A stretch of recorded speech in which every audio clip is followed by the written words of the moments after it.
ಸ್ವಚ್ಛತೆ ನಾವಿದ್ದೇವೆ.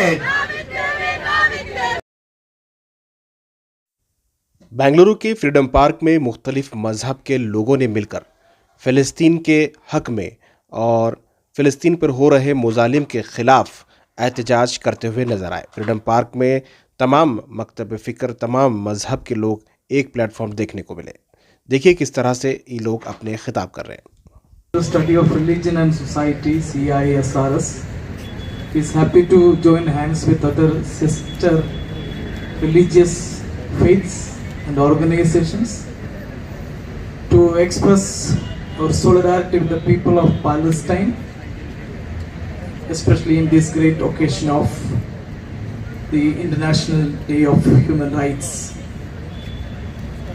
The people of Palestine have endured crucial violations of human rights, torture, and even genocide for the last 76 years. Israel, the terrorist state, formulated illegally with the support of the global imperial forces, occupied the land of Palestine 76 years ago and made the people of the land refugees and slaves. And the Palestinians are still fighting for their rights to live in their own land as full citizens. इसलिए कि हिंदुस्तान की धरती में गंगा जमनी तहजीब है और कहीं पे मंदिर है तो कहीं मस्जिद है तो कहीं गुरुद्वारा है तो कहीं चर्च है तो कहीं ब्याह है तो और कहीं दरगाह है। सदियों से ये गंगा जमनी तहजीब जो चली आ रही है इसको मद्देनजर रखते हुए अल्लामा इकबाल ने क्या बेहतरीन नज़्म कही, सारे जहां से अच्छा हिंदुस्तान हमारा, हम बुलबुले हैं इसकी ये गुलसिता हमारा, मजहब नहीं सिखाता आपस में बैर रखना, हिंदी है हम वतन है हिंदुस्तान हमारा। अब आए इसी से मैं बात को शुरू करता हूं। आज का ये बैठक या आज की यहाँ पे जो हम जमा हुए हैं एक मजलूम आवाम की आवाज लोगों तक पहुंचाना है, जालिम के खिलाफ। इसलिए कि हिंदुस्तान की धरती, भारत का राज की परंपरा यह है, हमेशा से जालिम के खिलाफ रहा, मजलूम के साथ रहा। जब बाबा कौम से पूछा गया 1948 में कि फिलिस्तीन का क्या इसराइलियों के लिए है, तो कहा India for the Indians, Britain for the British, फिलिस्तीन फॉर द फिलिस्तीनियन। बाबा कौम गांधी जी ने कहा, फिर पहले प्राइम मिनिस्टर जवाहरलाल नेहरू ने कहा, यह हमारी हिंदुस्तान की परंपरा है, भारत गणराज्य की, हमेशा मजलूम के साथ रहे। अभी मैं सबसे सुनता रहा, गुरुओं से भी, और बाद में एक किस्म के पोएम की तरह से जो अशार पढ़े गए हैं बेहतरीन अंदाज में, उसने कम टाइम में एक बेहतरीन मैसेज पहुंचाया है पूरी दुनिया को।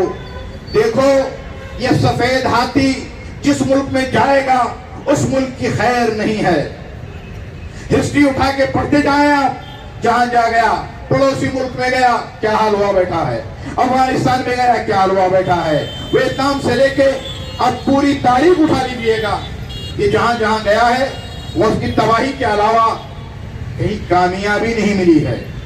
तो हमें चाहिए कि हम कोई कमजोर नहीं है, ये भारत का राज्य धरती बहुत ताकतवर धरती है, इसने बड़े बड़े सूरमा बहादुर पैदा किए हैं, इसमें हर चीज मौजूद है। हमें किसी की आगा हुजूरी और सलाम करने की जरूरत नहीं है, दुनिया की जितनी भी बड़ी ताकत हो। हाँ, मुल्क से मुल्क के ताल्लुकात का रखना जरूरी है, हर मुल्क से हमारे ताल्लुकात होंगे, हर मुल्क से हमारे अच्छे ताल्लुकात होंगे। लेकिन अभी क्या हुआ है, तकरीबन अभी जिस तरह से बताया जा रहा है 1 लाख इंडियन वहां पे वर्कर्स गए हुए हैं काम के लिए, और उनको झांसा दिया गया कि बहुत बड़ी उनको सैलरी मिलेगी। लेकिन अभी क्या हुआ, अभी पहुंचे ही नहीं थे, इस तरह से उर्दू में एक मिसाल है, सर फुटाया नहीं कि ओले पड़ने शुरू हो गए, पहुंचे नहीं जंग शुरू हो गई। अभी उनका क्या हाल हुआ है। तो ख्वातीन हज़रात, और देखें हम सब के सब इंसान हैं, इंसानियत पे बात होनी चाहिए। इसी को कहा है हजरत अली खलीफा क्या रसूलुल्लाह के जानशीन और मुसलमानों के इमाम कहते हैं कि अल हुक्म यदूम मअल कुफ्र वला यदूम मअल जुल्म। हुकूमत कुफ्र के साथ तो चल सकती है लेकिन जुल्म के साथ नहीं चल सकती है। जुल्म कोई भी कर रहा हो, अगर मेरा भाई भी जुल्म कर रहा है तो मेरे ऊपर जरूरी है कि मैं उसको जुल्म से रोकूं। इसमें धर्म, जाति, जबान, रंग नहीं देखा जाता है। क्यों? कि जुल्म के खिलाफ इंसानियत खड़ी होती है। इसी इंसानियत को मद्देनजर रखते हुए, ह्यूमैनिटी को मद्देनजर रखते हुए हम लोग यहाँ जमा हुए हैं। ಮಹಾತ್ಮರನ್ನ ಸ್ಮರಿಸಿ ಹಾಗೂ ನನ್ನ ಗುರುಗಳಾಗಿರ್ತಕ್ಕಂಥ ಸದ್ಗುರುಗಳಾದ ಡಾಕ್ಟರ್ ಚನ್ನಬಸವ ಪಟ್ಟದೇವರನ್ನ, ಸದ್ಗುರು ಪರಮ ಪೂಜ್ಯರನ್ನ ಭಕ್ತಿಯ ಶರಣಾರ್ಥಿಗಳನ್ನು ಸಲ್ಲಿಸಿ ಇಲ್ಲೆಲ್ಲ ವೇದಿಕೆ ಮೇಲೆ ಪಾಲ್ಗೊಂಡು ಇಲ್ಲೆಲ್ಲ ಸಾಕ್ಷಿಯಾಗಿರುವ ತಮ್ಮೆಲ್ಲರಿಗೂ ಶರಣು ಶರಣಾರ್ಥಿ. ಆತ್ಮೀಯ ಶರಣ ಬಂಧುಗಳೇ, ನಿಜಕ್ಕೂ ನಮ್ಮ ಭಾರತ ಇಡೀ ಜಗತ್ತಿಗೆ ಮಂತ್ರ ಕೊಟ್ಟಿದ್ದು, ಸಂದೇಶ ಕೊಟ್ಟಿದ್ದಂದ್ರೆ ಅದು ಶಾಂತಿ. ಯುದ್ಧ ಅದಕ್ಕೆ ಪರಿಹಾರ, ಯುದ್ಧಕ್ಕೆ ಪರಿಹಾರ ಅಂದ್ರೆ ಅದು ಶಾಂತಿ. ಅಂತ ಶಾಂತಿಯನ್ನ ಕೊಟ್ಟಂತ ದೇಶನೇ ಇದು ನಮ್ಮ ಭಾರತ. ವಿಶೇಷವಾಗಿ ಬುದ್ಧ ಜನ್ಮವಾಗಿದ್ದು ಭಾರತದಲ್ಲಿ. ಅವರು ಯುದ್ಧವನ್ನು ಬಿಟ್ಟು ಶಾಂತಿ ಮಾರ್ಗವನ್ನು ಕೊಟ್ಟರು. ಬಸವಣ್ಣನವರು ಕೂಡ ಆ ಬುದ್ಧನ ಮಾರ್ಗನೇ ಹಿಡ್ಕೊಂಡು ಅವರು ಭಕ್ತಿ ಮಾರ್ಗ, ಶಾಂತಿ ಮಾರ್ಗನೇ ತಗೊಂಡು ಬಂದರು.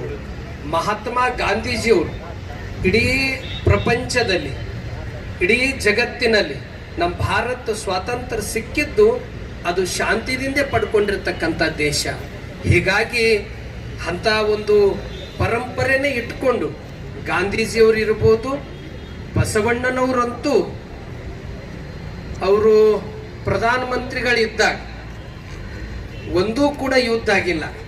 ಅಂದ್ರೆ ಇದಕ್ಕೆ ಮಂತ್ರ ಏನು ಅಂದ್ರೆ ಶಾಂತಿನೇ, ಪ್ರೇಮನೇ ಬಹಳ ಮಹತ್ವದಿದೆ. ಹೀಗಾಗಿ ವಿಶ್ವವನ್ನ ಇದು ಇವತ್ತಿನ ದಿನ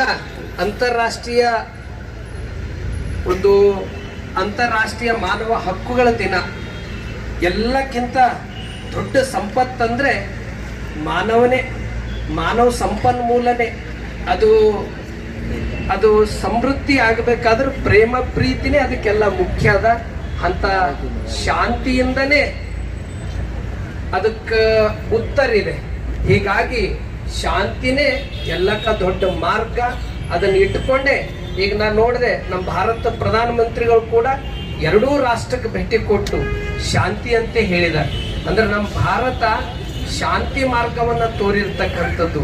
ಹೀಗಾಗಿ ಶಾಂತಿನೇ ಅದಕ್ಕೆಲ್ಲಕ್ಕೂ 12ನೇ ಶತಮಾನದಾಗ ಬಸವಣ್ಣವರು ಪ್ರಧಾನಮಂತ್ರಿ ಇದ್ದರೂ ಕೂಡ ಅವರು ಎಲ್ಲರನ್ನ ಪ್ರೀತಿಸ್ತಿದ್ರು. ಶರಣರ ಮನ ನೊಂದರೆ ಆನು ಬೆಂದೆನಯ್ಯ, ಅವರ ಸುಖವೇ ಎನ್ನ ಸುಖ, ಅವರ ದುಃಖವೇ ಎನ್ನ ದುಃಖ, ಕೂಡಲ ಸಂಗಮ ದೇವ ಶರಣರ ಮನ ನೊಂದರೆ ಆನು ಬೆಂದೆನಯ್ಯ. ಅಂದ್ರ ಎಲ್ಲರೂ ಸುಖ, ಪ್ರೇಮ, ಪ್ರೀತಿಯಿಂದ ಇರದೆ ಬಹಳ ಮಹತ್ವದ್ದು. ಅಂತ ಸಂದೇಶ ಸಾರಿ ಅದನ್ನ ಬಾಳಿ ಬದುಕಿದವರು. is making you complicit in war, it's time for you to give up that friendship. That friendship is really not friendship anymore. You might call it friendship, but it is something else entirely, I think. You're participating in a war when in a country your citizens give a knife to someone to kill someone. You're going to find them complicit in the crime and actually have them punished along with the one who stabbed the knife. And you're doing the very same thing, and somehow you believe you're not doing the crime, you're not doing the violence, while you actually participate in it, while you actually directly engage in it. sitting all the day in your home, in your comfort, thinking that you're not part of this war as much as you are.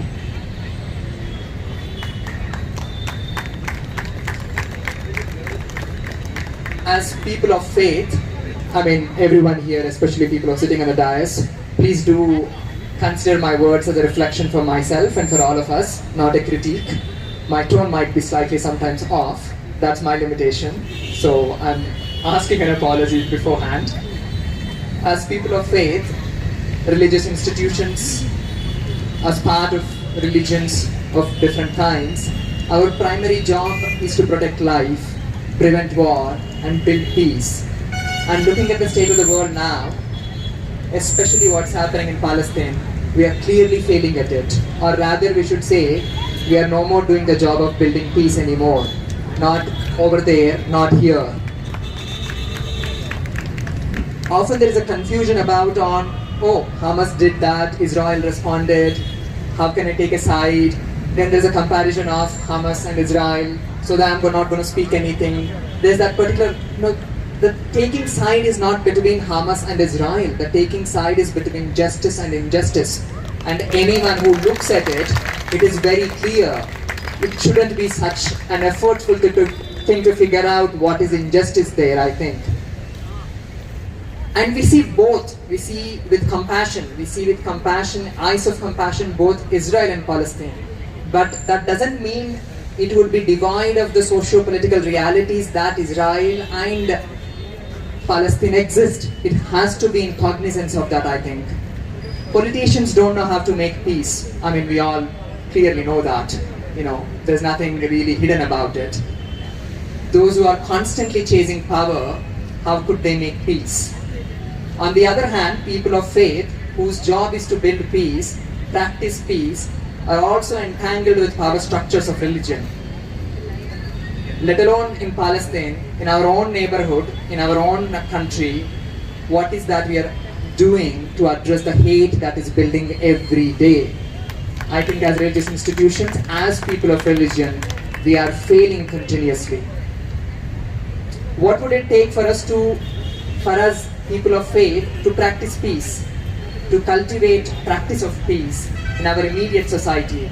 Again, this is not something that is to do with the sense of righteousness, oh, I know how to create peace, but with a sense of clear awareness of the socio-political realities, sense of a privilege one inhabits, how that privilege is the product of oppression and continues to be the cause of oppression. The burden and responsibility of initiating process of peace building is upon the privileged, and many of us who are here privileged in many ways, and that is our responsibility, I think.